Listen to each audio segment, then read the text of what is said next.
Je vous remercie encore une fois d'être venus si nombreux. Alors, cette fois-ci, je me suis demandé un petit peu comment je pouvais varier pour dire merci, etc. Bon, en fait, j'étais devant ma feuille, là, je me disais, bon, ouais, en fait, un merci n'est jamais aussi sincère que quand il est juste formulé comme ça. Donc, j'ai abandonné l'idée et voilà, je vais répéter ça définitivement, je pense, sur tous les symposiums jusqu'à la fin. Ce sera le seul moment où je pense que l'originalité sera constamment nulle, mais on se rattrapera sur la suite. Pour ceux qui ont réussi à déchiffrer ce splendide jeu de mots, et donc vous avez peut-être compris de quoi est-ce qu'on va parler aujourd'hui, on va parler de maths. Alors, bon, on va parler de maths, et donc de ce fameux nombre d'or, mais pour ceux qui commencent à connaître, j'aime bien raconter des petites histoires. Bon, et à chaque fois, voilà, c'est mon petit moment de plaisir de commencer l'écriture de la conférence par quelle petite histoire je vais pouvoir raconter ce soir, pour raccorder un petit peu au sujet. Et dans chaque histoire, pour avoir une histoire qui se respecte, il faut un protagoniste. Souvent un protagoniste un peu fascinant, auquel on peut peut-être s'identifier, et c'est ça qui fait souvent le sel des histoires. Bon, notre protagoniste ce soir, le voilà. Oh, alors là, ouais, là on est d'accord, fascinant, on ne sait pas pour l'instant, auquel on peut s'identifier, je ne sais pas ce que vous en pensez. Mais, vous inquiétez pas parce que comme on a fait à la logique, quand j'ai parlé de la logique, je sais pas pour ceux qui étaient là, on a parlé de l'intelligence, quand on a parlé des probabilités, on a raccroché ça à la persévérance pour voir un petit peu quel lien on pouvait établir avec le monde tel qu'il est et comment est-ce qu'on peut faire le lien entre concept et réalité. Aujourd'hui, pareil, on va s'interroger sur une notion, on va utiliser le nombre d'or pour aller s'interroger sur une notion, et justement cette notion va peut-être faire que malgré l'austérité a priori, c'est vrai que ça a l'air un peu moins marrant que de rigoler de Guillaume le Gentil qui se prend malchance sur malchance, ou d'élire la découverte scientifique la plus loufoque des 20 dernières années, ou d'applaudir les découvertes de Marie Curie, mais vous allez voir que la notion qu'on va aborder ce soir, vous la connaissez tous, c'est toutes et toutes une notion sur laquelle vous êtes forcément posé des questions à un moment donné dans votre vie. Cette notion, c'est la beauté. Alors, la beauté, on peut utiliser cette notion pour aborder plein de choses. La beauté d'un tableau, la beauté d'un paysage, la beauté de soi-même aussi. Hein, miroir, mon beau miroir, voilà. Et donc, cette beauté-là, souvent, je pense qu'on est à peu près d'accord ce soir tous ensemble pour dire que le beau, c'est assez compliqué à définir, c'est un peu moins net la différence beau-laid que vrai-faux, hein, et ce en partie parce que la beauté est subjective. Voilà, c'est quelque chose qu'on entend beaucoup, la beauté est subjective, les goûts et les couleurs, vous savez, le fameux argument des goûts et les couleurs, mais au-delà du fait que exactement, enfin, c'est indiscutable que la beauté est subjective, est-ce qu'on ne pourrait pas quand même trouver une certaine convergence, un faisceau d'indices qui nous pousse à considérer que, ouais, ok, on n'est tous pas tellement d'accord sur ce qui est beau ou laid, mais il y a quand même un socle commun auquel se raccrocher.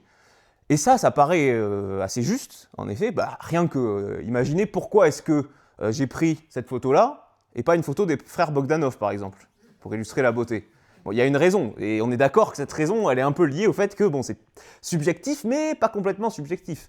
Est-ce que quelqu'un, là, peut lever la main pour dire qu'il trouve que c'est révoltant parce qu'il trouve cette photo vraiment moche et horrible, et qu'il faudrait tout de suite enlever ça du tableau? Bon, a priori, personne. Donc, ça nous montre bien que la beauté est donc subjective, mais peut-être un faisceau d'indices communs, et quelque chose qu'on a tous en nous, et qui nous pousse à considérer que la beauté obéit aussi à un certain nombre de règles quand même.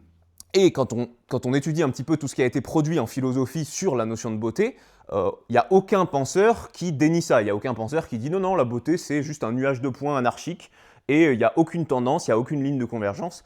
Même Hume, le philosophe Hume, qui lui était un des grands partisans de cette notion de beauté subjective, et d'où cette citation: la beauté n'est pas une qualité inhérente aux choses elles-mêmes, elle existe seulement dans l'esprit qui la contemple, et chaque esprit perçoit une beauté différente. Waouh, la beauté est davantage dans le regard de celui qui observe que dans la chose elle-même. Oui, effectivement, c'est beau. Mais Hume, il a amendé ça, hein, cette citation, par un certain nombre de considérations, et il était persuadé, Hume, que malgré ça, il y avait quand même une certaine objectivité qui dépendait en partie de la nature humaine en elle-même, qui nous considérait à se rejoindre sur ce qu'on pouvait considérer beau, et puis aussi l'éducation qui venait rajouter une couche par-dessus, une couche de sédiments culturels qui venait, encore une fois, modifier, modeler notre perception de la beauté. Bon, et en fait, le fait de se demander quelles sont les règles auxquelles obéissent la beauté, en tout cas la beauté perçue par l'être humain, c'est un champ scientifique en lui-même. Ça s'appelle l'esthétique, et l'esthétique, ça a été introduit par Alexander Gottlob Baumgarten, donc en 1750, avec cet ouvrage Aesthetica. Et le terme esthétique n'existait pas avant ça, hein, c'est vraiment un terme qui a été hérité du latin aesthetica, et donc l'auteur de ce livre, et donc le créateur en quelque sorte de ce champ scientifique, il définit l'esthétique comme la théorie non de la beauté elle-même, mais du jugement prétendant évaluer avec justesse la beauté comme la laideur. D'accord ? Donc en fait, on ne va pas se poser la question du beau, on va surtout se poser la question de ce qui nous fait accéder au beau. Et Baumgarten, il différencie justement la notion d'esthète, l'esthète étant la personne qui est sensible au beau, et l'esthéticien, la personne qui va se demander comment et pourquoi est-ce qu'on trouve quelque chose qu'on trouve beau, pourquoi est-ce qu'on va le trouver beau. Voilà. Et donc, ce soir, ce que je vous propose, c'est que, on est tous plus ou moins esthètes dans des domaines peut-être différents, mais ce soir, on va essayer d'être, à notre humble niveau, des esthéticiens et des esthéticiennes. Bon, ça sonne un peu bizarre dit comme ça. Mais c'est ce qu'on va faire, et on va se poser la question fondamentale qui va du coup guider, qui va être le fil rouge de notre soirée, ça va être pourquoi est-ce qu'on trouve le beau beau, tout simplement. Et partant de là, quand il y a une question qui commence par pourquoi, souvent, c'est quand même, en tout cas moi, ma pente naturelle, c'est d'aller directement me demander mathématiquement qu'est-ce qu'on peut y comprendre. Parce que le pourquoi, souvent le langage mathématique est un bon outil pour pouvoir percer ces mystères. Donc c'est ce qu'on va faire aujourd'hui. On va essayer d'introduire les mathématiques, vous le devinez déjà à travers le nombre d'or, pour essayer de trancher cette question, pourquoi est-ce qu'on trouve le beau beau ? Donc si je reformule en fait, avec les mathématiques qui arrivent dans ma main, on va se demander si le beau est mathématiquement beau. Ça c'est une bonne question. Et une fois que j'ai dans mes deux mains là, j'ai mes deux ingrédients qui sont la beauté et les mathématiques, quelle recette je peux faire avec ces ingrédients ? Alors déjà, je pense que vous êtes très surpris de les voir ensemble. Moi, j'aurais jamais cru voir ces deux ingrédients ensemble. Mais quand on se pose la question de qu'est-ce qu'on peut faire avec ces deux ingrédients, on peut les mettre dans deux ordres différents. Alors, premier ordre, donc si on met la beauté avant les mathématiques, ça nous donne une formulation qui est la beauté des mathématiques. Alors la beauté des mathématiques, c'est un truc qui peut paraître un petit peu abstrait, un petit peu difficile à comprendre comme ça dans un premier temps. Et j'ai une petite anecdote, juste pour moi, c'est le seul lien que j'ai avec cette notion de beauté des mathématiques. C'est quand j'étais en prépa et que j'avais un prof en deuxième année. Alors c'était vraiment, je pense que pour le coup, le mot génie n'est pas de trop. Et donc parfois, au début du cours, il nous disait, vous allez voir, aujourd'hui on va faire des belles mathématiques. Ouais. Et alors, honnêtement, je vais vous faire une confidence. Quand vous commencez à distinguer la différence entre des belles mathématiques et des mathématiques normales, c'est que vous commencez à être un peu trop perché et qu'il s'agirait peut-être de redescendre un petit peu parce que le monde réel s'éloigne petit à petit. Voilà. Donc la beauté des mathématiques, c'est pas pour ce soir. Ce soir, on va ordonner différemment et on va travailler sur les mathématiques de la beauté. Et alors là, une expression qui, là, a priori, je n'ai pas d'anecdote, on peut se demander si elle a du sens, cette expression, ça va justement être un petit peu notre fil conducteur ce soir, se demander si, est-ce qu'on peut parler de mathématiques de la beauté ? C'est parti. Un peu d'histoire. Alors, où est-ce qu'on va commencer notre histoire pour ce soir ? Notre histoire va commencer par Luca Pacioli. Luca Pacioli, qui est un moine italien, qui en 1487, donc là on est à une époque quand même plus ancienne que ce qu'on a vu dans les dernières conférences, on remonte un petit peu plus loin, et en 1487, Luca Pacioli s'est lancé dans la première traduction en italien d'un ouvrage qui s'appelle Les Éléments. Et Les Éléments, c'est un ouvrage qui a été écrit par Euclide, mathématicien grec, en 300 avant Jésus-Christ, donc un ouvrage très très très ancien. Et Ces éléments d'Euclide, on en a déjà parlé, pour ceux qui se rappellent, sur la conférence sur la logique, avec Bertrand Russell, qui lui avait vu les axiomes. Donc les axiomes, c'est les principes de base des mathématiques, et en l'occurrence de la géométrie. Et lui, il s'était dit, non, non, non, non, ok, il y a 5 axiomes, mais moi j'ai décidé de ne pas respecter le dernier, et donc ça donnait une géométrie complètement différente. Mais je passe là-dessus, tout ça pour dire que Euclide, c'est lui qui a fondé la géométrie euclidienne, notamment par ce premier ouvrage qui regorge de théorèmes, de propriétés qu'on utilise encore aujourd'hui. Donc c'est vraiment un ouvrage fondateur. Et Pacioli, pendant qu'il traduit cet ouvrage, il va tomber sur une notion qui va profondément l'interpeller. Cette notion, c'est la division en extrême et moyenne raison. Alors, je vais expliquer les termes. Vous prenez un segment de longueur L. Voilà, grand L, ok, longueur distance qu'il y a entre ces deux points, d'accord ? Ce qu'on va se demander, c'est comment je divise ce segment. Est-ce qu'il y a une manière plus proportionnée, plus belle de diviser ce segment en deux ? Bon, a priori, c'est une bonne question. Donc, on va le diviser en deux, hein, A et B, et la longueur L, donc, est égale à A plus B. Ok, on est d'accord. Bon, et bien maintenant, on peut se demander quelle est la bonne proportion entre ces deux longueurs A, B. Qu'est-ce qu'on peut faire comme différents segments, comme différentes divisions, etc. Et bien, il se trouve que si vous divisez ce segment de manière à ce que A et B soient de proportion qui suit la division en extrême et moyenne raison, donc c'est ce que dit Euclide hein, dans les éléments, il définit ça comme ça. Vous devez avoir A plus B sur A, donc c'est-à-dire la longueur L, là, donc A plus B. Si je le divise par A, donc je fais le rapport des deux, hein, ça doit être égal au rapport de A sur B. Bon, a priori, ce n'est pas très important de se demander pourquoi. Juste, Euclide, ce qui est important, c'est de se rappeler que Euclide, lui, pose cette définition comme étant la division en extrême et moyenne raison, et il dit, ok, la division en extrême et moyenne raison, c'est important pour les proportions, ça nous permet d'avoir quelque chose de bien réparti, et ça suit cette règle-là. Voilà. Et Pacioli, alors d'abord Euclide dans les éléments, il va faire le lien entre cette division en extrême et moyenne raison et plein de formes géométriques.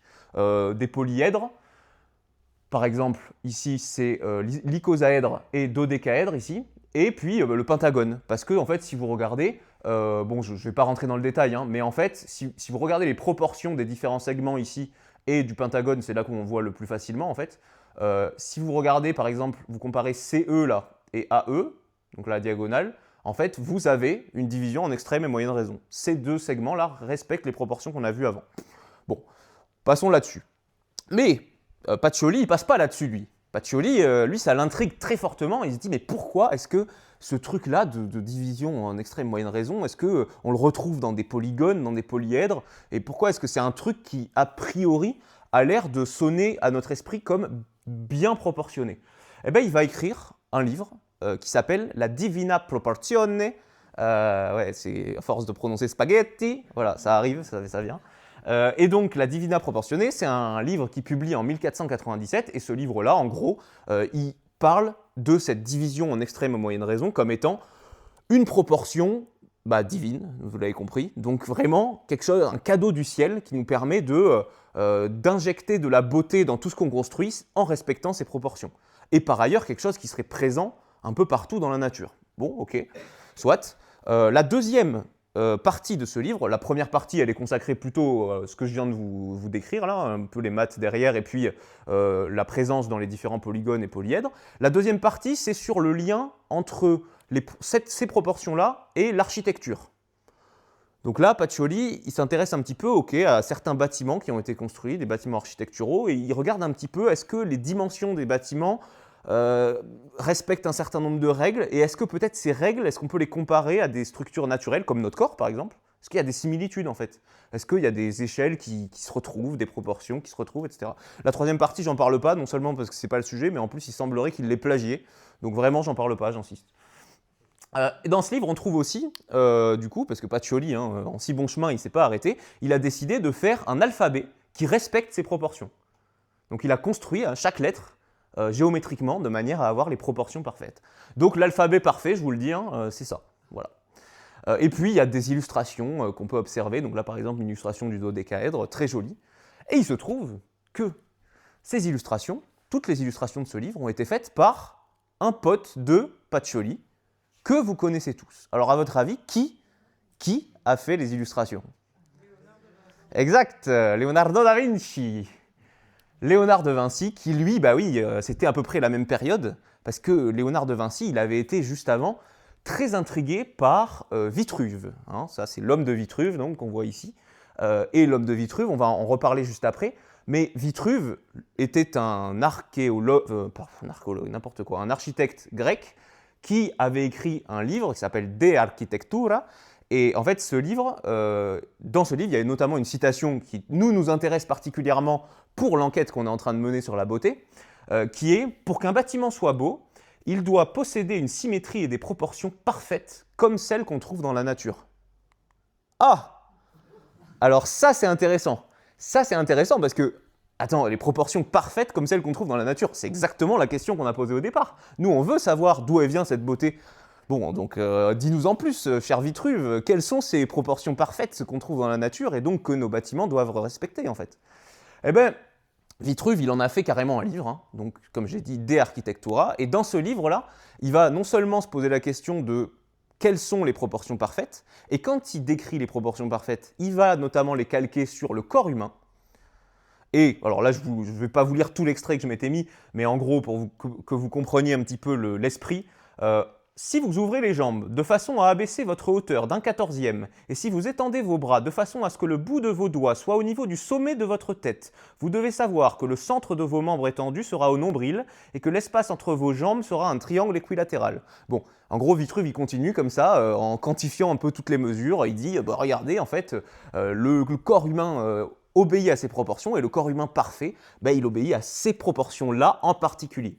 Et Léonard de Vinci, c'est ça qu'il va retrouver, c'est ça qui va le fasciner, et c'est ça qui va conduire, en 1490, à l'homme de Vitruve. Et en fait, c'est après, comme je l'ai dit, Léonard de Vinci et Luca Pacioli étaient très copains, bah, ils vont discuter entre eux, de dire « Attends, moi j'ai trouvé des trucs, Vitruve il disait qu'il y avait des proportions parfaites. » Ah mais attends, moi dans les éléments d'Euclide, il parle aussi d'un truc, division en extrême et moyenne raison, là, où il semblerait qu'il y ait un lien avec ça. Et donc, ils ont ensemble travaillé, et ça a donné la deuxième partie, le deuxième chapitre du livre, La Divina Proporzione dei Pacioli. Et donc, on a un lien qui commence à être de plus en plus évident entre la beauté et des proportions parfaites qui, par ailleurs, sembleraient être liées à ce qu'on appelle la division en extrême et moyenne raison. Bon, ok, mais sauf que vous n'êtes pas venu pour la division en extrême et moyenne raison. Vous êtes venu pour le nombre d'or. Ok? Donc, comment est-ce qu'on passe de l'un à l'autre? C'est ça la question. Eh bien, on va repartir de là où on était tout à l'heure. Bon, alors ce qu'on va faire, c'est qu'on va résoudre une équation. Alors, résoudre une équation, on peut le voir en fait en mathématiques, résoudre une équation, c'est tout bêtement trouver des inconnus. On a une égalité qui nous donne une information, et dans cette information-là, on a des inconnus qui là sont A et B. Bon, ok. Faut voir ça comme une enquête. En fait, on va mener une petite enquête pour essayer de résoudre cette équation et trouver ces inconnus. Mais cette enquête, en mathématiques, elle doit respecter un certain nombre de règles. Bon, vous les connaissez peut-être, ces règles, je les rappelle vite fait. En gros, vous avez le droit de multiplier à droite et à gauche par la même chose, ça ne change pas l'équation, ou de diviser à droite et à gauche par la même chose, ou d'ajouter à droite et à gauche par... Attends, alors, je vais trop vite. Diviser à droite et à gauche par la même chose, sauf 0. Ok? Voilà, ça c'est interdit en maths. Hein. Interdit. Mais là, en fait, on va s'en sortir parce que A et B, s'ils sont égaux à 0, bon, c'est pas très intéressant le problème. Donc on va dire que A et B sont pas égaux à 0, comme ça je suis tranquille, je fais ce que je veux. Bon. Et vous pouvez également ajouter et soustraire la même chose de chaque côté de l'équation. Ok, comment est-ce qu'on avance à partir de là? Bon, ce qu'on va faire, c'est que d'abord, on va remettre ça un petit peu en forme. Donc A plus B sur A, c'est A sur A plus B sur A. Et A sur A, c'est 1. Donc ça fait 1 plus B sur A égale A sur B. C'est bon? Ok. Ensuite, donc là, ce que je vais faire, c'est que je vais multiplier par A sur B, tout, à droite et à gauche, ok? Donc là, le 1 fois A sur B, ça fait A sur B. A sur B fois B sur A, bah, ça s'annule, donc ça fait 1. Et de l'autre côté, A sur B fois A sur B, ça fait A carré sur B carré. Et j'ai le droit de faire ça parce que j'ai dit que B n'était pas égal à 0, sinon pas d'intérêt. Donc j'arrive là, ok. Maintenant, ce que je vais faire, c'est que j'ai une seule information, j'ai une seule équation. et j'ai 2 inconnus. Et ça, en maths, ça pose problème, parce qu'il nous faut autant d'informations, d'équations, que d'inconnus. Donc ce que je vais faire, c'est que finalement, A et B, je vais dire, en fait, je m'en fous. Ce qui m'intéresse, c'est la proportion, puisqu'on parle de proportion depuis le début. Donc ce que je veux, c'est pas A et B, ce que je veux, c'est le rapport entre A et B. Donc A sur B. Si vous voulez, à quel point est-ce que A est plus grand que B, quoi. Ça peut se comprendre un peu comme ça, de manière intuitive. Donc ce que je vais faire, c'est que je vais poser X égale A sur B. Alors ça change rien du tout, hein, c'est juste, je dis, au lieu de chercher A et B, mes 2 inconnus, bah, je cherche une autre inconnue, et mon inconnu, c'est A sur B. Voilà, je déplace un peu le problème. Et si je dis que AB, je l'appelle X, bah, ça fait X plus 1 égale X carré. Okay, et là, j'arrive là. Et là, l'avantage, c'est que ce genre d'équation, ça s'appelle un polynôme du second degré. Et donc, on cherche les racines, c'est-à-dire le moment où il est égal à 0. Et là, alors là, t'inquiète Esteban, là, il y a une formule magique que tu verras du coup l'année prochaine ou l'année d'après, je ne sais plus exactement. Il y a une formule magique, en gros, qui nous permet, une fois qu'on retombe sur cette forme d'équation là, qui est assez simple à résoudre en mathématiques, ben, ça nous permet de trouver directement la solution. Et la solution, c'est ça. OK? Le nombre d'or. Vous l'avez reconnu, c'est pour ça que je l'avais mis en deuxième slide, pour que ça fasse un petit rappel. 1 plus racine de 5 sur 2. Alors, juste, vraiment, ne vous souciez pas de comment est-ce qu'on passe de là à là. C'est vraiment, ce qu'il faut comprendre, c'est qu'il y a une formule magique, mais c'est bête et méchant. Hein. N'importe quel robot pourrait faire ça. Hein. D'accord? Bon, maintenant, de toute façon, l'IA pourrait faire plus que ça, mais bon, bref. Voilà, en l'an 2000, n'importe quel algorithme pourrait faire ça. En gros, ce qui nous intéresse, c'est comment est-ce qu'on est arrivé, on est passé de l'équation de départ à ça. En fait, on voulait, pour retomber sur nos pattes, on voulait arriver à un truc qui ressemble à ça. Et une fois qu'on est là, on est rassuré parce qu'on sait la résoudre. Bon, on la résout et j'obtiens ça. Et quand je fais une approximation, j'obtiens 1,618. Et ça, c'est le nombre d'or. Voilà. Alors, bon, géométriquement, si j'essaye de le représenter, en gros, ça vous donne quelque chose comme ça. Vous avez un carré, vous prenez un carré là, de côté de côté B, pardon. Vous allez diviser B en 2. Vous prenez votre compas, vous mettez la pointe au milieu du segment là. Hop, le crayon ici, et vous tirez un arc de cercle. Et là, vous avez tracé un rectangle d'or. C'est-à-dire que là, vous avez A et B qui respectent le nombre d'or. C'est-à-dire que A sur B égale 1,618, etc. Donc, juste, dites-vous que ça, imprégnez-vous un peu de la divine proportion, là. Vous voyez à quel point elle est divine, celle-là? Le rectangle d'or, là, vous avez le plus beau rectangle que vous pouviez escompter. Voilà, c'est celui-là. Et une fois que vous répliquez ça un petit peu à droite à gauche, en faisant des figures géométriques à partir de là, ben, vous pouvez répliquer ce que je viens de dire là un peu à l'infini. Et donc, vous avez une spirale qui s'inscrit dans plein de rectangles différents, parce que lui, c'est un rectangle d'or, mais lui aussi, c'est un rectangle d'or. Lui aussi, c'est un rectangle d'or. Lui aussi, et le grand également. Et donc ça s'appelle une spirale d'or. Et là, on commence à voir des formes qui rappellent des choses. C'est plus aussi abstrait qu'au départ. Hein. Et puis là-bas, vous avez un triangle d'or. Hein, donc c'est-à-dire, alors il y en a plusieurs des triangles d'or, parce que le rapport des proportions, il peut se faire entre la base et puis là, le côté. Hein, c'est un triangle isocèle, ça.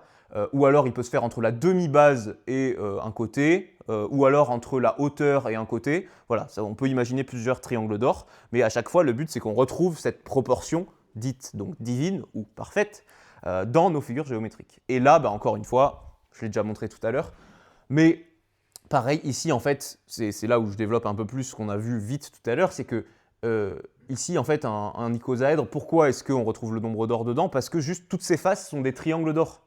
Donc rien d'étonnant à ce qu'on retrouve le nombre d'or dedans. Pareil, ici, le dodécaèdre, en fait, toutes ces faces sont des pentagones. Et comme on a vu que le pentagone, il y avait le nombre d'or dedans, pareil, logique qu'on retrouve le nombre d'or ici. Alors bon, là, c'est très bien tout ça, mais c'est très abstrait, hein, c'est très mathématique, pour l'instant, on est vraiment sur des choses très théoriques. Hein.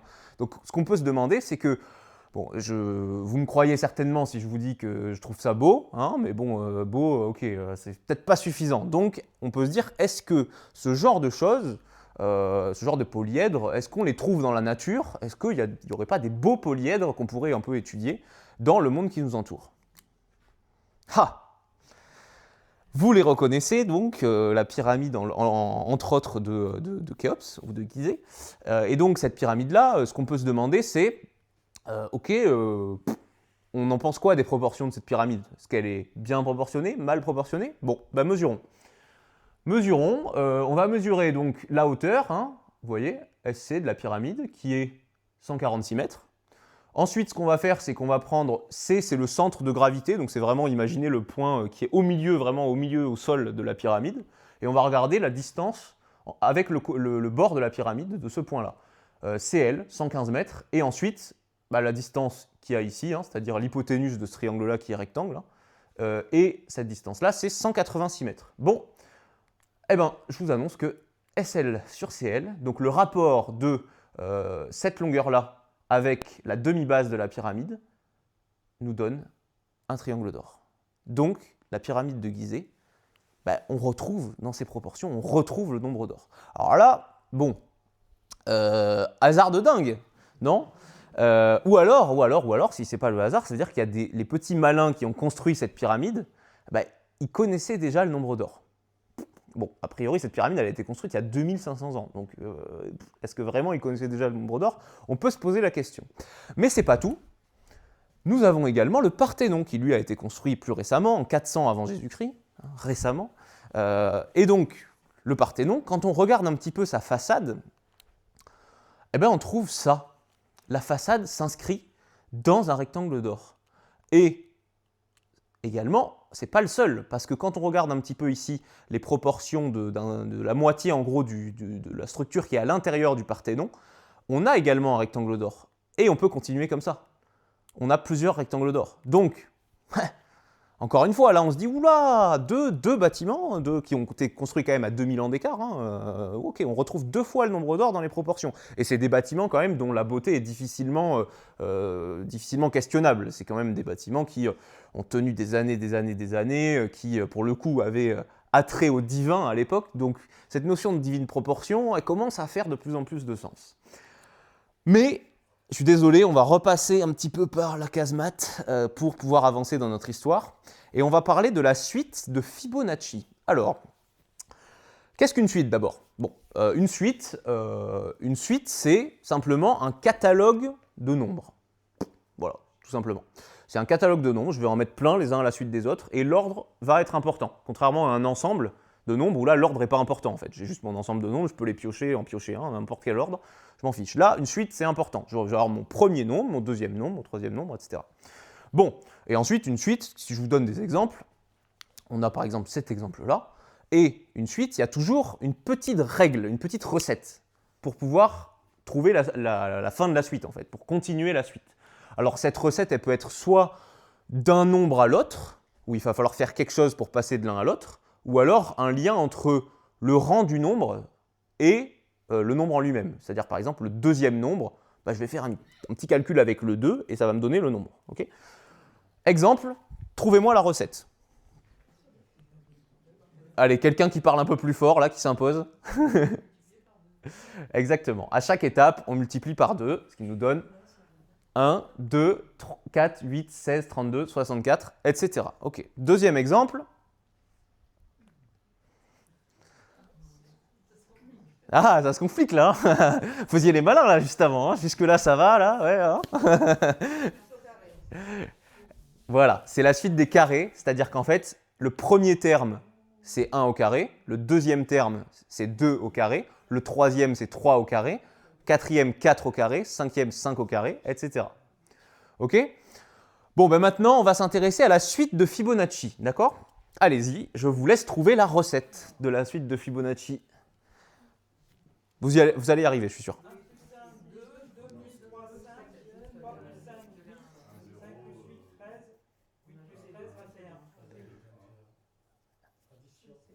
Ok, on est d'accord? Ouais, exact. Voilà, 34 le prochain, effectivement. Et donc, effectivement, vous avez compris, on additionne les 2 termes précédents pour avoir le suivant. Donc là, je fais 0 plus 1, ça me donne 1. 1 plus 1, ça me donne 2. 1 plus 2, ça me donne 3. 2 plus 3, 5, etc. Et mathématiquement, cette recette-là, donc que vous avez tous compris, hein, ça s'écrit comme ça. Okay, mais non, mais il n'y a pas de problème. De toute façon, vous l'avez dit autrement, c'est juste la même chose. C'est pour vous montrer aussi à quel point les écritures mathématiques, elles font peur. Mais en fait, rien de sorcier. Ça veut juste dire que je prends ma suite, qui s'appelle Fn, là. Oui, alors pardon pour le nom. Telle que mes deux premiers termes, je vais les poser, parce qu'en fait, sinon, si je ne les pose pas, mes deux premiers, c'est égal à 0 tout le temps, quoi. Si je dis que c'est 0 et 0, 0 plus 0, 0, 0, 0, 0. Bon, donc il faut que je pose mes deux premiers, qui sont 0 et 1. Et ensuite, tout le reste, c'est défini pourquoi, c'est défini comment, pardon. Je prends n, n'importe quel n, donc c'est-à-dire n'importe quel rang, n'importe quel terme, le 26e, le 40e, le 60e. Et ben, mon 61e, mon n plus 1, il est égal à n, à fn, pardon, plus fn moins 1. Donc le 61e, il est égal au 60e plus le 59e. Ok? Voilà, donc ça c'est relativement simple a priori. Bon, et maintenant ce qu'on peut se demander, vous allez voir que ça paraît finalement assez naturel de se demander à quelle vitesse est-ce que cette suite croît. C'est-à-dire à quel point est-ce que ça va vite, ça va monter vite en fait. Et pour ça, on va juste faire le rapport à chaque fois d'un terme sur le précédent. Alors, ça peut paraître une idée bizarre, mais en fait, on fait tout ça au quotidien. Typiquement, vous voulez calculer une inflation, hein, au hasard. Hein, vous avez le litre de pétrole, le litre d'essence qui est à 2 € un jour et à 3 € le lendemain. Ouais, j'ai forcé un peu, mais bon. Comment vous évaluez de combien est-ce qu'il a augmenté? Bah, vous faites 3 sur 2, ça fait 1,5, et donc vous dites que l'essence a augmenté de 50%. C'est bon? Donc, on va faire exactement pareil pour cette suite. Donc, on va prendre à chaque fois le terme si vous voulez, l'équivalent de mes jours là, dans l'histoire de l'essence. Donc, on va prendre le premier et on va regarder par rapport au précédent combien est-ce que ça fait. Alors, je ne le fais pas pour le premier parce que j'ai dit tout à l'heure que je n'avais pas le droit de diviser par 0. D'accord? Donc, 1 sur 0, non, non, non, non, interdit. Donc, je commence après 1 sur 1. 1 sur 1, on n'a pas bougé. Donc, ça a augmenté de rien, de 0%. On a juste 1 sur 1 égale 1, donc ok, constant. Ensuite, 2 sur 1. Ah, là, il y a eu doublement. Multiplication par 2, donc augmentation de 100%. F4 sur F3, ça me donne 3 sur 2. 3 sur 2, 1,5. Ouais, ok. Allons-y, continuons. 5 tiers. F5 sur F4. 5 tiers. Ok, 1,66666 à l'infini. Et donc, je mets un 7 pour arrondir. Ensuite, F6 sur F5, 8 cinquièmes, 1,6. F7 sur F6, 13 sur 8, 1,625. F8 sur F7, 21 sur 13, 1,615. F9 sur F8, 34 sur 21, 1,619. Et mesdames et messieurs, F10 sur F9, 55 sur 34, 1,618. Et si je continue, ça va se rapprocher de plus en plus, parce que là, en fait, je vous ai mis 1,618, mais en vrai, c'est 1,617, 6, etc. Donc, j'ai arrondi. Mais plus vous faites ça, avec des termes avancés dans la suite, ben, en fait, toutes les décimales se mettent à se régler petit à petit, et à la fin, vous avez vraiment le nombre d'or comme limite. C'est vraiment la limite du taux de croissance de cette suite. Donc là, ça c'est quand même très très surprenant. C'est-à-dire que là, pour vous dire un petit peu historiquement, jusqu'à maintenant, le nombre d'or, oui, ok, on a vu que De Vinci, Pacioli et tout ça, ils faisaient leur délire dans leur coin, mais grosso modo, ça intriguait pas grand monde. Par contre, là, ça commence à intriguer, parce que la suite de Fibonacci, je ne sais pas, vous vous rendez compte que c'est quand même une suite qui est très très très naturelle et très très simple. Juste, j'additionne les deux termes précédents pour trouver le suivant. C'est une des suites les plus importantes en maths, qui a énormément d'applications, qui vraiment structure une grande partie des mathématiques et de l'arithmétique. Donc, trouver ça, là vraiment, les mathématiciens commencent à se dire, mais qu'est-ce que c'est que ce bazar? Ils commencent à se dire ça, littéralement. Ok. Sauf que là, ils commencent à se dire, il y a peut-être autre chose que du hasard. Et là, pareil, les mathématiciens qui, jusque-là, étaient très très très peu à travailler sur le nombre d'or, et la découverte que je vous ai mise juste avant avec justement ce nombre d'or dans la suite de Fibonacci, j'ai personne à nommer parce que c'est un résultat anonyme. Par contre, il a été derrière confirmé par Kepler, grand mathématicien qui a notamment travaillé sur les lois de la gravitation et les trajectoires des astres célestes et spatiaux. Et donc, Kepler, il a retrouvé un petit peu ce résultat sur Fibonacci, il a regardé, il a dit « Ah ouais, effectivement, ça fonctionne, etc. C'est vraiment intriguant. » Et donc, il a dit, après avoir découvert ça, la géométrie contient deux grands trésors. L'un est le théorème de Pythagore, l'autre est la division d'une ligne en moyenne et extrême raison. Okay. Le premier peut être comparé à une règle d'or, le second à un joyau précieux. Vous avez vu qu'il n'y a pas encore l'histoire de nombre d'or, parce que la règle d'or, en fait, il ne l'utilise même pas pour ce dont on parle, il l'utilise pour le théorème de Pythagore. Et pour le coup, la division en extrême et moyenne raison, il dit c'est un joyau précieux. Okay, donc ça s'appelle encore comme ça à l'époque. Mais ce qu'il y a derrière, c'est bien cette proportion, ce 1,618, qui est vraiment le nombre d'or. Bon, après, là, il y a tout un branle-bas de combat dans le monde des mathématiques. On essaye de travailler sur ce fameux nombre, de se dire, bon, mais comment, qu'est-ce qu'on peut faire apparaître à partir de lui, comment est-ce qu'on peut un petit peu avancer, dérouler tout ça. Bon, on trouve des trucs du genre qui s'écrit comme ça aussi. Donc, vous pouvez écrire le nombre d'or comme ça. Ça vous apprend des trucs. Hein. Là, vous êtes content, hein. Vous ne regrettez pas d'être venu là. Hein. Ou comme ça. Voilà. Sympa. Bon, je ne m'étends pas plus là-dessus, hein, pour des raisons que vous comprendrez naturellement. Mais, tout ça pour dire que tout ça se passe donc au XVIe siècle. Et au XVIIe et au XVIIIe siècle, il va y avoir petit à petit une baisse d'intérêt pour le nombre d'or. Pourquoi ? Parce qu'on se dit, ça sert à quoi ? Bah oui, en fait, la beauté, et d'ailleurs c'est une définition qui a été donnée de la beauté par un certain nombre de penseurs qui ont défini la beauté comme étant ce qui n'est pas utile. Ouais, c'est vrai, la beauté n'a pas grand-chose d'utile. Et là, le nombre d'or, a priori, il y avait d'autres champs des mathématiques qui progressaient beaucoup plus et pour des applications beaucoup plus concrètes, réelles et utiles, donc, typiquement l'analyse, etc. Et en plus, il y avait ce bouquin à écrire quand même, au XVIIIe siècle, l'encyclopédie. Et donc l'encyclopédie, voilà, tous les grands penseurs étaient un petit peu accaparés par ça et n'avaient pas de temps à perdre avec des choses réputées pas utiles. Donc, XVIIe et XVIIIe siècle, baisse d'intérêt pour le nombre d'or, et en partie aussi parce que, en fait, une fois qu'on a trouvé un peu ce qu'on pouvait faire avec en mathématiques, bon, a priori, si on ne trouve pas plus d'applications dans le réel que juste des bâtiments qui ont été construits, bah, il n'y a pas trop de raison de s'attarder dessus, parce que peut-être que les bâtiments, ils ont été construits justement en voulant respecter cette proportion. Parce que, bah, justement, les créateurs, les architectes, avaient entendu parler de ça et donc se sont amusés à dire « Ok, on a entendu que c'était la proportion parfaite, donc on va essayer de le remettre dans notre bâtiment. » Donc, finalement, pas lieu d'être intrigué outre mesure. Mais, au 19e, bah, y a une période qu'on appelle le romantisme, et là, le romantisme, c'est le moment d'un retour à la nature. C'est-à-dire qu'il y a pas mal d'auteurs, c'est notamment un mouvement littéraire à la base, avec Victor Hugo, Lamartine, des auteurs comme ça. Et donc le but, ça va être vraiment de retourner à la nature pour essayer de mieux la comprendre, d'exprimer ses sentiments. Et ça va vraiment fonder le courant littéraire qu'est le romantisme. Et durant le romantisme, eh ben, le nombre d'or va remonter, en popularité, je parle. Hein. Et pourquoi est-ce qu'il va remonter en popularité? Notamment grâce à deux personnages. Le premier, c'est Martin Homme, et le deuxième, c'est Adolf Zeising. Et donc Martin Homme, c'est lui qui va donner ce nom de nombre d'or. Lui, il va dire, ok, il va replonger dans tous les travaux qui ont été produits précédemment, et il va dire, ok, bon, ce nombre-là, parce que division en extrême et moyenne raison, bon, qu'est-ce que c'est pénible, donc on va l'appeler section dorée ou nombre d'or. Voilà. Et donc c'est le moment où le nom est introduit. Donc je précise 4000 ans après sa découverte, hein, parce que visiblement la pyramide de Gizeh, quand même, c'était pas que du pif, quoi. Et puis Adolf Zeising, lui, il va vraiment être fasciné par le nombre d'or, et il va pousser le curseur le plus loin possible. Il va se dire, qu'est-ce que je peux faire avec ce nombre? Comment est-ce qu'il se matérialise dans la réalité? C'est quelque chose qui va vraiment l'occuper toute sa vie. Et mesdames et messieurs, là on va avoir du lourd, parce que dans un tournesol, les étamines sont réparties suivant le nombre d'or. La queue d'un caméléon fait apparaître une spirale d'or, avec le nombre d'or donc. Un chou romanesco fait apparaître le nombre d'or. Et effectivement, c'est joli, on est d'accord.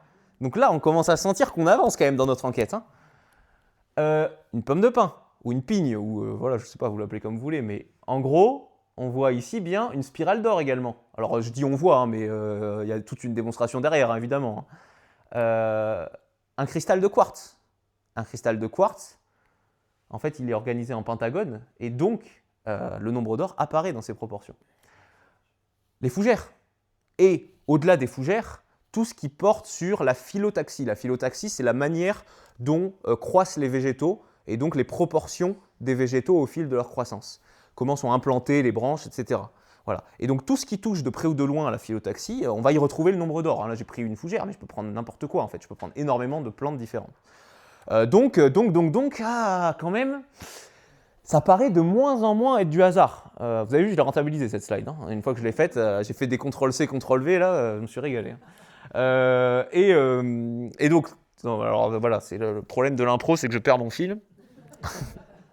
Non, je dis là, ça commence à faire beaucoup. Et en plus, ce qu'on a vu, c'est que toutes les images que j'ai passées juste avant, c'est même plus des découvertes, c'est même plus des choses humaines en fait. C'est pas anthropique, c'est des structures naturelles. Et là, ça pose une question beaucoup plus grande. Comment ça se fait qu'on retrouve ce nombre d'or dans autant de structures naturelles? C'est quand même hyper intriguant.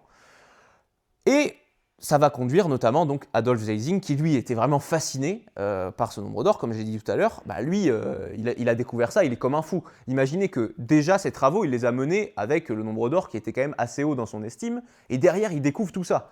Donc lui, pour lui c'est du pain béni, et il va dire ok, j'ai trouvé le truc, la clé de la proportion parfaite, la clé de la beauté absolue, et donc il va notamment dire: le nombre d'or est une loi universelle dans laquelle est contenu le principe fondamental de tout effort de formation de beauté et de complétude, dans le royaume de la nature comme dans le domaine de l'art, et qui imprègne depuis les origines comme un idéal spirituel suprême toutes les formes et les proportions, cosmiques ou individuelles, organiques ou inorganiques, acoustiques ou optiques, mais qui a trouvé sa plus parfaite réalisation dans la forme humaine. Waouh! Ok, alors là, Adolf Zeising, il nous a envoyé du lourd. Mais, alors pour nous, on pourrait se dire, ok, petite pause.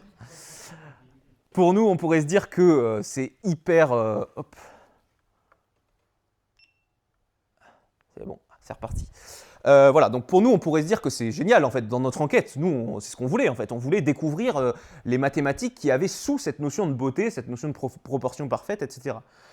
Sauf que là, il y a quand même quelque chose qui devrait vous alerter, c'est que toute la citation que je viens de vous lire là, on s'éloigne un peu des mathématiques, de la neutralité scientifique, etc. On est vraiment sur du chaud, quoi. C'est vraiment, j'ai trouvé la clé absolue à toute notion de beauté. Et là, du coup, on peut se demander, attends, Zeising, est-ce que sa théorie, elle tient bien la route? Est-ce que c'est vraiment fondé, etc. Et quand on s'intéresse un petit peu à la biographie de Zeising, on se rend compte qu'il est philosophe, critique, dramaturge et poète. Et il n'est pas mathématicien, Zeising. Donc, bon, a priori, on a le droit de faire des mathématiques, même sans être mathématicien, il n'y a pas de souci. Mais, quand même, on va garder la puce à l'oreille. D'autant plus que, après ces découvertes-là de Zeising, donc au XIXe siècle, ça commence à devenir un peu le bazar, le capharnaüm, dans le monde des sciences.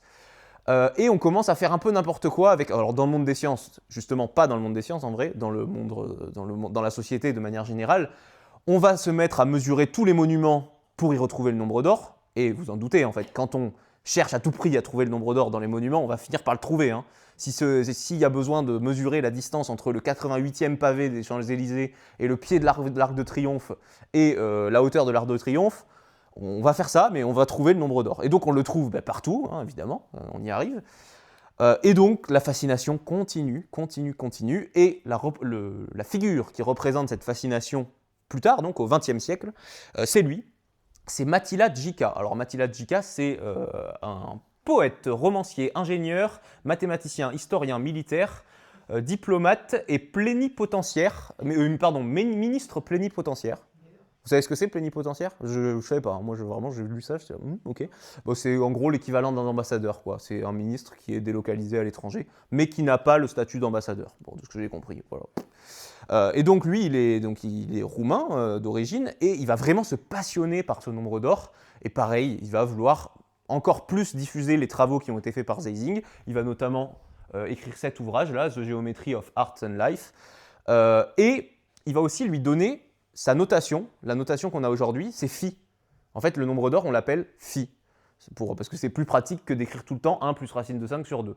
Et pourquoi est-ce qu'il a appelé phi? Parce que c'était une référence en fait au sculpteur antique Phidias, qui est l'un des sculpteurs qui a travaillé sur le Parthénon. Et donc, comme on le retrouvait dans le Parthénon, il a fait ce petit clin d'œil en l'appelant phi. Donc voilà, c'est pour ça que le nombre d'or s'appelle phi. Mais là, encore une fois, comme je disais, ça va commencer de plus en plus à dégénérer. Je vous donne un exemple de citation de Mattila Djica.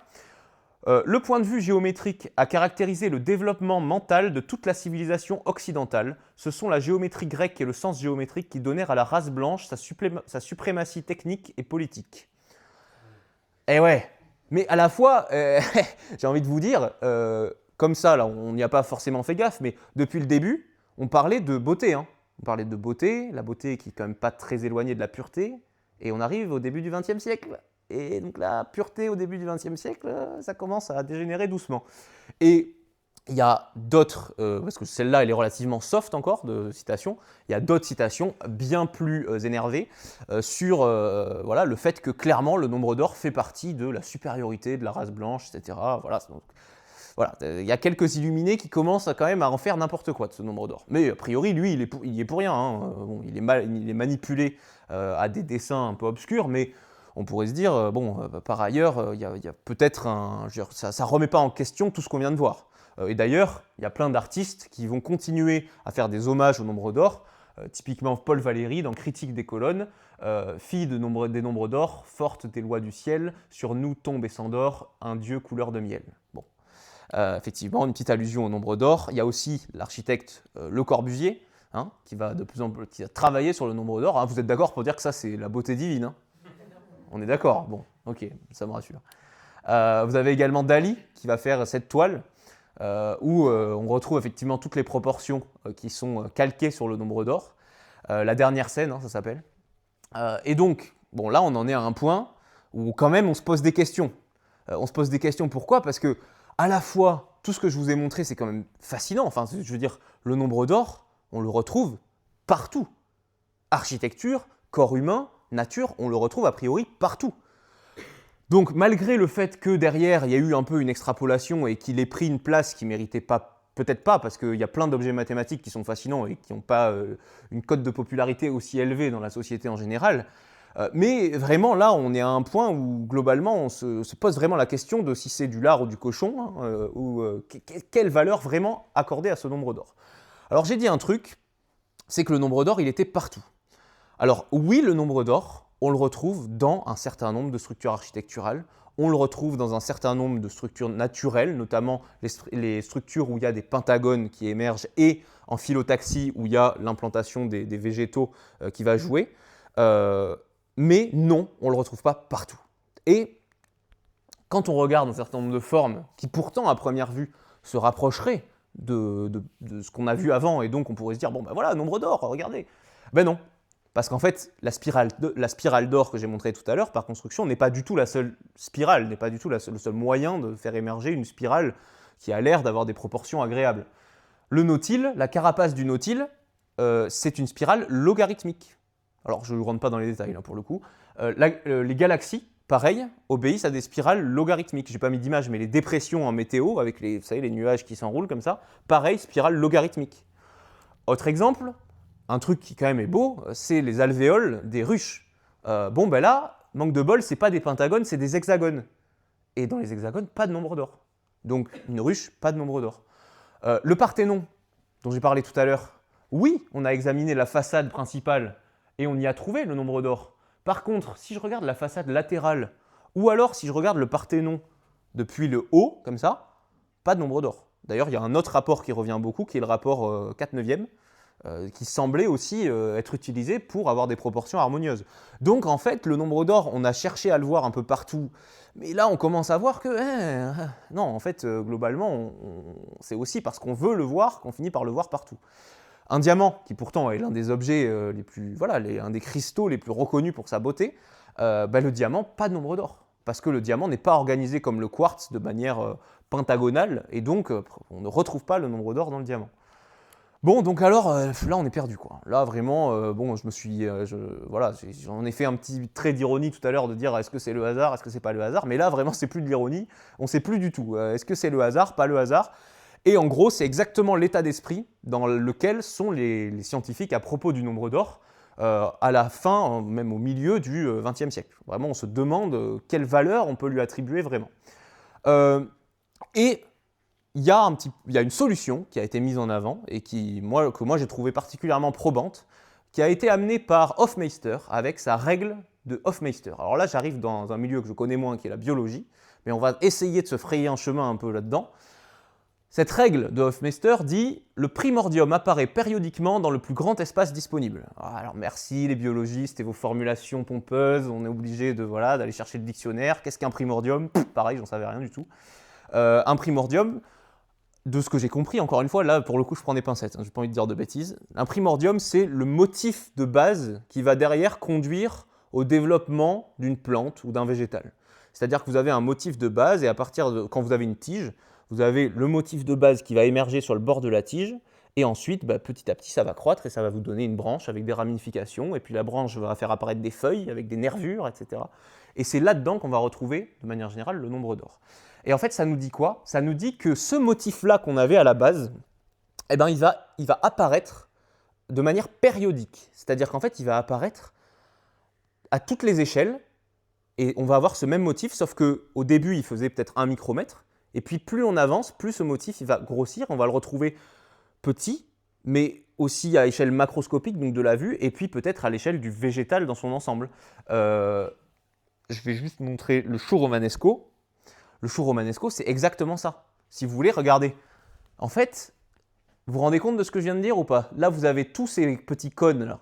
Sauf que ces petits cônes, ils sont présents sur chaque petit cône. Chaque petit cône est aussi un ensemble de petits cônes. Vous le voyez? Est-ce que tout le monde le voit juste? En fait, c'est finalement, vous avez le motif à l'échelle microscopique, mais vous avez... Oh, la punaise, elle est pénible cette caméra.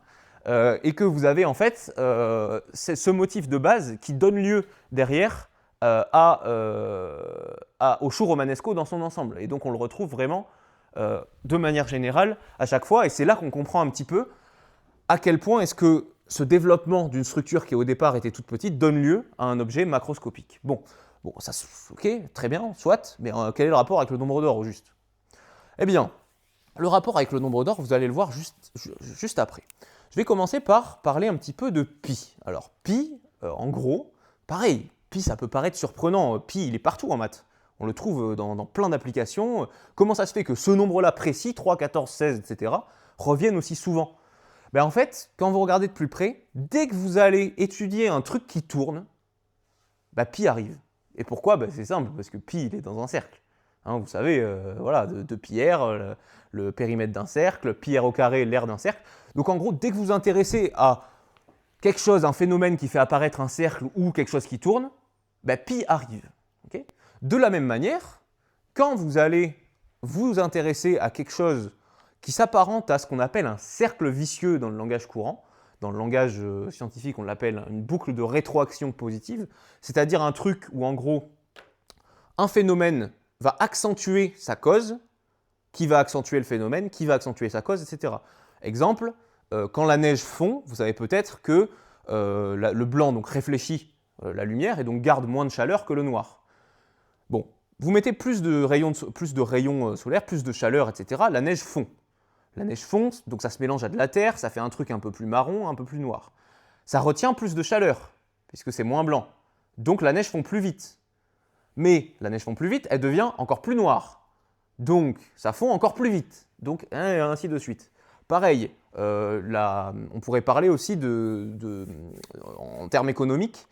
Quand vous avez une ressource économique de plus en plus importante, que vous avez de plus en plus d'argent, c'est beaucoup plus facile de devenir encore plus riche parce que vous avez les investissements, les logiques de placement, etc. Et donc, c'est beaucoup plus facile pour quelqu'un qui a déjà une grande fortune de constituer une immense fortune que quelqu'un qui n'a rien et qui veut commencer à s'en constituer une grande, entre guillemets. Bon, tout ça pour dire qu'on obéit à des logiques de cercle vicieux. En sport aussi, hein. Pareil, en sport, vous accumulez les défaites, vous avez l'état d'esprit qui est atteint. Et donc, vous avez plus de propension, vous avez plus de chances d'avoir encore des défaites.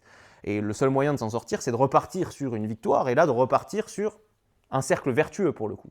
Où là, victoire, victoire, victoire, vous avez un boost de confiance, donc vous vous améliorez. Voilà.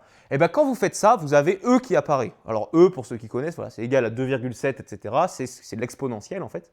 Et E, il apparaît dès que vous avez un truc comme ça, parce que cercle vicieux, ça va faire que le phénomène que j'étudie, il croît de plus en plus vite. Et croître de plus en plus vite, c'est une exponentielle. Donc il y a E qui arrive. Le nombre d'or, il n'apparaît pas partout, il apparaît dans des cas spécifiques, exactement comme les mouvements circulaires avec pi, le E avec les boucles de rétroaction. Le nombre d'or, il apparaît dès que vous avez quelque chose qui grossit par rapport à lui-même. C'est ce qu'on a vu avec le chou romanesco. Le chou romanesco, il grossit par rapport à un motif de départ. Et la suite de Fibonacci tout à l'heure, pareil. En fait, la suite de Fibonacci, elle grossit par rapport à son point de départ, puisque à chaque fois on additionne les nombres précédents. Donc en fait, la suite de Fibonacci, c'est exactement la même logique qu'un végétal qui croîtrait à partir d'un motif de base en répétant ce motif. Alors là, voilà, on arrive sur des choses qu'il faut sentir, hein, donc c'est un peu plus abstrait, mais juste pour vous dire, voilà un petit peu le fin mot de l'histoire avec ce nombre d'or. Oui, le nombre d'or, il est présent dans de nombreuses occurrences dans la nature. En plus, il y a les architectes certainement de plusieurs époques qui se sont ajoutés là-dessus et qui ont joué avec ça, puisqu'ils se sont dit, ok, le nombre d'or, c'est les proportions parfaites, donc on va nous le mettre de manière intentionnelle dans nos bâtiments. Et donc, de fil en aiguille, ça a construit tout un mythe, alors qu'en fait, le nombre d'or, c'est juste une proportion qui apparaît dans des circonstances bien particulières, et ces circonstances bien particulières, c'est lorsqu'un objet grandit par rapport à lui-même. Et le lien avec la beauté, alors, parce qu'on a parlé de beauté au début, donc il faut apporter une réponse à cette question. Finalement, si on se pose la question, bon, j'ai dit que le nombre d'or apparaissait souvent dans la nature. Rien d'étonnant à ce qu'on trouve ce nombre d'or associé à une proportion qui pour nous est belle, parce que l'être humain, depuis 300 000 ans, parce que voilà, le temps qu'on a passé à être déconnecté de la nature quand même, de plus en plus, qui est l'époque très récente, mais avant, il y a quand même eu 300 000 ans où Homo sapiens était en contact direct avec la nature. Et donc 300 000 ans de contact direct avec la nature, rien d'étonnant à ce qu'on ce soit finalement, on est installé dans notre esprit le fait que la nature est belle. Hein. Et puis derrière, comme je le disais, voilà, après, de fil en aiguille, les architectes jouent avec ça puisqu'ils essayent de répéter cette proportion. Et donc finalement, ce nombre d'or a construit tout un mythe autour de ça. Bon, mais donc en fait, le point de départ, c'est ça finalement. C'est que la nature, on la trouve belle par notre construction mentale. Et donc, effectivement, maintenant, peut-être que oui, il y a un fond mathématique sur la notion de beauté. Mais à la base, c'est lié au fait que ce nombre d'or apparaît dans la nature, qui est de la nature, intervient beaucoup dans notre définition de la beauté. Bon. Et puis en plus, j'ai envie de vous dire, dans le Val d'Azun, il n'y a pas besoin de se forcer beaucoup pour la voir, la beauté dans la nature. Et j'ai un dernier truc pour vous, une dernière petite anecdote. Vous reconnaissez certainement le Balaïtous, exact. Le Balaïtous qui, vous êtes d'accord, qui est magnifique. On voit toutes ces falaises là de roches qui reluisent un petit peu comme tous les sommets autour, qui sont très granitiques, qui reluisent comme des parois d'argent là. Eh bien, figurez-vous que dans le Val d'Azun, nous avons été placés sous le signe de la grâce de la divine proportion. Car tous les sommets sont d'argent, mais le Balaïtous est d'or.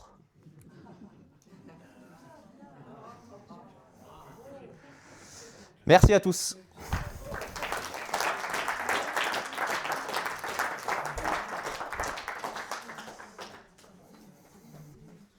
Et juste, juste avant les questions, petite annonce du programme, parce que voilà, c'est la première fois que je le montre. Donc la prochaine fois, on se demandera un petit peu, j'ai dit de tout à l'heure que la définition du beau et du laid, c'était beaucoup moins clair que le vrai et le faux. Est-ce que le vrai et le faux, on n'est pas aussi sur quelque chose d'un peu trompeur, et est-ce que la perception qu'on a de la réalité, elle n'est pas finalement complètement construite? Bon, ça c'est ce qu'on se posera comme question le dimanche 19 avril. Ensuite, on s'intéressera le 10 mai à la sérendipité. La sérendipité, donc le fait de faire une découverte sans s'y attendre. Donc, par exemple, ma sœur, hier soir, a voulu faire un gâteau et donc elle a inventé le charbon de bois synthétique. Voilà. Donc, elle reviendra, ma sœur, justement, le 28 juin pour un petit épisode en duo autour du projet Manhattan, donc qui a donné la bombe H, hein, les premières bombes atomiques. Et en fait, on l'a fait à deux parce que ma sœur, elle est étudiante en histoire, et donc elle veut être prof d'histoire, et donc elle se chargera de faire toute la partie historique. Donc pour une fois, vous aurez l'histoire qui est faite par une vraie historienne et pas par un usurpateur tel que moi. Et puis moi, par contre, je resterai dans mon petit champ à moi, où je suis bien à l'aise, le champ des sciences. Et puis entre ça, il y aura le samedi, avant ça, il y aura le samedi 30 mai, rendez-vous en terrain connu, qui est un rendez-vous régulier que la TVG met en place ici, pour parler un petit peu du Parc national des Pyrénées, à travers différents angles de vue. Et donc là, vous l'avez deviné, ce sera l'angle de vue des sciences, et on se regardera un petit peu où c'est qu'on retrouve les sciences dans le Parc national des Pyrénées, depuis la formation géologique des Pyrénées à aujourd'hui la disparition progressive des glaciers, en passant par retrouver un petit peu peut-être des formes mathématiques dans la nature comme on l'a fait ce soir. Voilà pour le programme à venir. Ben maintenant, j'écoute vos questions, si vous en avez.